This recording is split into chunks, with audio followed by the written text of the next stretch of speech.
अस्सलाम वालेकुम नाज़रीन, एक नई वीडियो के साथ मैं हूं मोहम्मद इब्राहिम अब्बासी। इस्लामाबाद हाई कोर्ट और डिस्ट्रिक्ट कोर्ट के अंदर आज बड़े अहम केसेस की जो समाअत हुई हैं, जो डेवलपमेंट्स हुई हैं, उस हवाले से हम आपको आगाह करेंगे। थोड़ी देर के बाद हमें ऑन रज़ा जो हैं वो ज्वाइन करेंगे, जो डिस्ट्रिक्ट कोर्ट के हवाले से हमें अपडेट देंगे। सबसे पहले इस्लामाबाद हाई कोर्ट के अंदर आज बड़े अहम दो केसेस थे, जिसमें शालीमार रिकॉर्डिंग एक PTV का एक अदारा था जो प्रोडक्शन का काम करता था, उसके मुलाजमीन की दरख्वास्त है, उसके ऊपर बात करेंगे। और साथ साथ कायद आज़म यूनिवर्सिटी के जो तलबा हैं उनकी एक दरख्वास्त है इस्लामाबाद हाई कोर्ट के अंदर कि जो समर कैंप है या समर सेशन है उसको ख़त्म किया गया है और हॉस्टल से हॉस्टल खाली करने का कहा गया है यूनिवर्सिटी की जानिब से। आज जस्टिस खादिम हुसैन सुमरो की अदालत में ये केस था। इसमें तलबा की तरफ से ये इस्तदा की गई थी कि जो यूनिवर्सिटी के चांसलर हैं कायद आज़म यूनिवर्सिटी के, उनका जो फ़ैसला है उसको कलअदम करार दिया जाए और तलबा को समर सेशन लेने की जो है वो मौका दिया जाए और साथ में जो हॉस्टल है वो उसमें भी रहने दिया जाए। इसमें रजिस्ट्रार जो थे कायद आज़म यूनिवर्सिटी के, वो अदालत के सामने पेश हुए। उनकी तरफ से बहुत सारी चीज़ें बातें की गई, बहुत सारी ऐसी जो इंकशाफात किए गए जो पहले शायद हम भी नहीं जानते थे, ना कि मीडिया के ऊपर वो चीज़ें चली।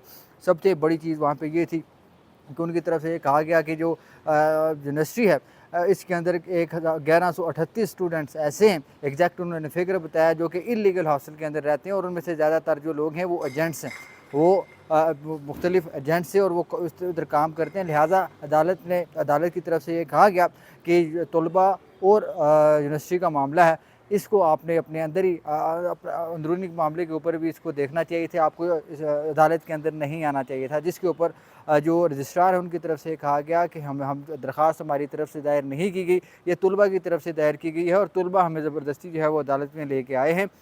अदालत की तरफ से जैसे सुमरों की तरफ से कहा गया रजिस्ट्रार को कि आप भी किसी के माँ बाप हैं, ये बच्चे भी किसी के बेटे हैं, आपने उनके ऊपर जो FIR की है, FIR करके आपने इनका कैरियर जो है वो तबाह कर दिया। सुप्रीम कोर्ट का एक फ़ैसला है कि कोई भी शख्स जिसके ऊपर FIR दर्ज की गई हो, जिसके रिकॉर्ड के ऊपर कोई FIR दर्ज हो, तो वो ना जो सिक्योरिटी फोर्सेस में कहीं सर्व कर सकता है, ना ही किसी दूसरी पोस्ट के अंदर जाके सरकारी तौर पे वो अपने मुल्क के लिए खिदमत सर अंजाम दे सकता है।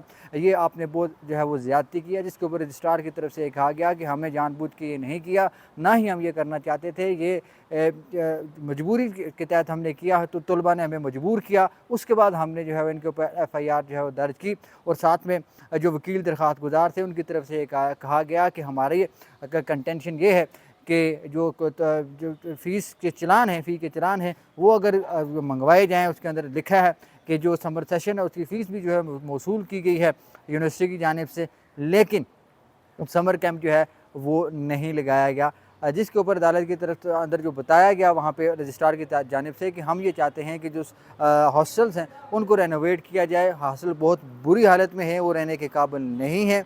एक तो हमारे इस फैसले की वजह से इलीगल स्टूडेंट जो हैं वो यूनिवर्सिटी से बाहर हो जाएंगे।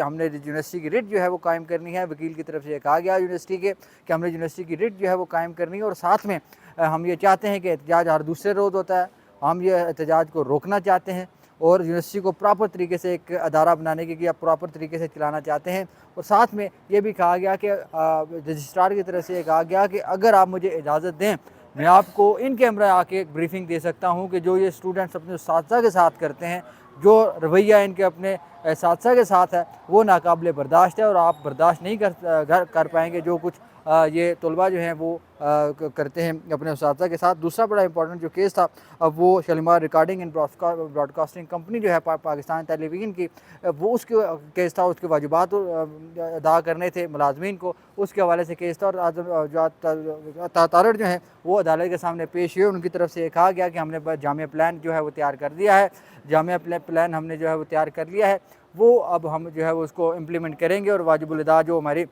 रकम है वो हम देंगे। ओन रज़ा हमारे साथ आए हैं और ओन रज़ा हमें डिस्ट्रिक्ट कोर्ट के हवाले से आगाह करेंगे। ओन बताइएगा डिस्ट्रिक्ट कोर्ट में क्या क्या आज अपडेट्स हुई और क्या क्या खबरें हैं आज की? बहुत शुक्रिया इब्राहिम। देखें, डिस्ट्रिक्ट कोर्ट के हवाले से आज दो बड़ी अहम पेशरफ्त हुई हैं। एक उसमें सबसे बड़ी जो है वो चेयरमैन PRC जिनको FIA ने गिरफ़्तार किया हुआ था। हुकूमती पॉलिसियाँ आपको पता है कि जिस तरह की हैं और उसमें किसी वज़ीर का जो है वो ज़ाती मफाद था चेयरमैन पीआरसी उस पर डट गए, जिसके बाद उनके खिलाफ जो है इस तरह की कार्रवाई वो सामने कौन आई। से वजीर हो सकते हैं आपके वो नज़र वज़ीर फूड के जो मिनिस्टर हैं राना तनवीर हुसैन, उनके में? हाँ। सेक्रेटरी के साथ और उस वज़ीर के साथ उनका अच्छा अच्छा कोई अच्छा। जो है वो फटा था, वही राणा साहब जो यूनिवर्सिटी में जाके तकरीर करते हैं और और कहते हैं कि गालियाँ भी देते हैं वो साथ। गालियाँ भी देते हैं कि और बड़ी राणा। गंदी ज़ुबान हाँ। रखते हैं। और दूसरा ये जो जब से हुकूमत आई है, इन्होंने जो कानून बनाए हैं उनमें से एक पापू एक्ट था। ये अब पापू एक्ट हमारे नाज़रीन को सुनते हुए बड़ा अजीब लगेगा। पापू जो एक्ट जो है पब्लिक आर्डर एंड पीसफुल ये असम्बली एंड एहतजाज के पब्लिक आर्डर हवाले एक्ट, से है, एहतजाज एहतजाज के के हवाले हवाले से से। कि बगैर इजाज़त के आप एहतजाज नहीं कर सकते। अगर एहतजाज करेंगे तो उसमें जो है वो आपके मुकदमा हो जाएगा। अब चेयरमैन पीआरसी की तरफ आते हैं। उनका 2 से 3 दफ़ा उनको अदालत में पेश किया गया। पहले एक 3 दिन का दिया गया, फिर 1 दिन का, फिर 1 दिन का। आज जब उनको अदालत में पेश किया गया तो जुडिशल कर दिया गया है।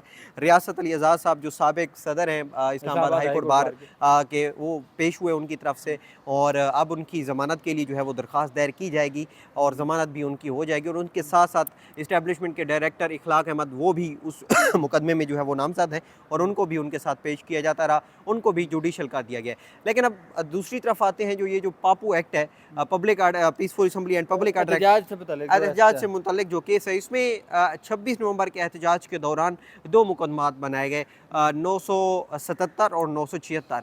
अब ये इसमें मजमूई तौर पर 80 लोगों को जो है वो नामजद किया गया। 80 लोगों को इसमें 80 लोग जो है वो उसमें नामजद थे, लेकिन उसमें 70 लोग पेश नहीं हुए, 70 को इश्तिहारी करार दे दिया गया। सही 10 लोगों के बाद 2 का जो है उसमें 8 लोगों का ट्रायल मुकम्मल हुआ है, ठीक हो और गया। उन 10 में से बाकी जो बढ़ते हैं 10, उसमें से 8 लोगों का ट्रायल शहजाद अहमद गोंदल ने जो है वो, अहमद शहजाद गोंदल ने इस पे जो है वो ट्रायल मुकम्मल किया है।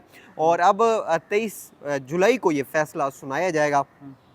अब इसमें एक इम्पॉर्टेंट बात यह है कि पाकिस्तान तहरीक इंसाफ के वकला पेश नहीं हुए थे, सही। ठीक है। उनकी अदम दस्तयाबी के बहस जो है वो फिर अदालत ने स्टेट कौंसल मुकर्रर किए, और 2 दफ़ा स्टेट कौंसल मुकर्रर हुए, और ये फ़ैसला फिर काल अदम करार दे दिया गया। ये 2 दफ़ा हुआ है। और उसके बाद एक प्रोसिक्यूटर हैं, पब्लिक प्रोसिक्यूटर राना उस्मान, वो पेश हुए स्टेट की तरफ से, और उन्होंने जो है वो उसमें, और उसके बाद पीटीआई के एक वकील, अभी से उन्होंने प्राइवेट वकील रखा है, इलियास सदीकी साहब, बहुत अच्छे वकील हैं। उन्होंने फिर जो है वो गवाहों पर 25 गवाहों के जो है वो बयानात कलामबाद किए गए थे, फिर गवाहों पर जो है उन्होंने जरह किया है। अब 23 को ये फैसला सुनाया जाएगा। अब जैसे कि रूटीन चल रही है, जैसे आपने देखा कि लास्ट में 9 मई के केसेस में सज़ा सुनाई गई, अब लग तो यही रहा है कि सज़ा सुना दी जाएगी 8 लोगों को, और जुर्माने भी किए जाएंगे। अब बाकी बहरहाल जो भी होगा, 23 जुलाई को ये चीज़ें मज़ीद सामने आएंगी कि इसमें फ़ैसला क्या होता है बेसिकली।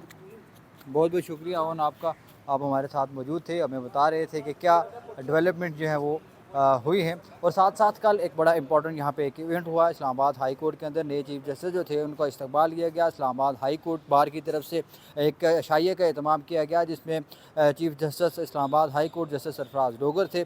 बाकी जो 5 जजेस थे, जिसमें जस्टिस अरबाब मोहम्मद ताहिर साहब थे, जस्टिस आज़म खान साहब थे, राजा इनाम अमीर मनाज साहब थे, और जस्टिस खादम हुसैन सुमरा साहब थे। दीगर जो जजेस हैं, जिसमें justice Mohsin Akhtar Kiyani, justice Tariq Mahmood Jahangiri, justice Sardar Ejaz Khan sahab और जस्टिस बाबर सत्तार साहब, वो यहाँ पे मौजूद नहीं थे। वो आज शरीक, जस्टिस समन रिफत इम्तियाज़, वो भी जो है वो इस रात वाले शाही के अंदर शरीक नहीं हुई। अलबत्ता जो 3 जजेस हैं, जस्टिस बाबर सत्तार, जस्टिस तारक महमूद जहांगीरी और जस्टिस मोहम्मद आसफ़ साहब, वो छुट्टियों के ऊपर होने की वजह से अदालत के वो मौजूद नहीं थे इधर, जिसकी वजह से वो शाही के अंदर शरीक नहीं हो सके। अलबत्ता कल एक बहुत बड़ा इवेंट हुआ, जिसमें बड़े बड़े एम्बेसडर जो है वो आए हुए थे कुछ ममालिक के। वो एक बड़ा इवेंट था, एक किस्म का जश्न मनाया गया इस्लामाबाद हाई कोर्ट के अंदर के, जिस तरह महसूस हो रहा था, जिस तरह तराने चलाए जा रहे थे कि ये कि इस्लामाबाद हाई कोर्ट को फ़तह कर लिया गया है। मज़ीद तफसीलात के लिए हमारे व्लॉग को, हमारे चैनल को सब्सक्राइब कीजिए। अल्लाह हाफ़िज़।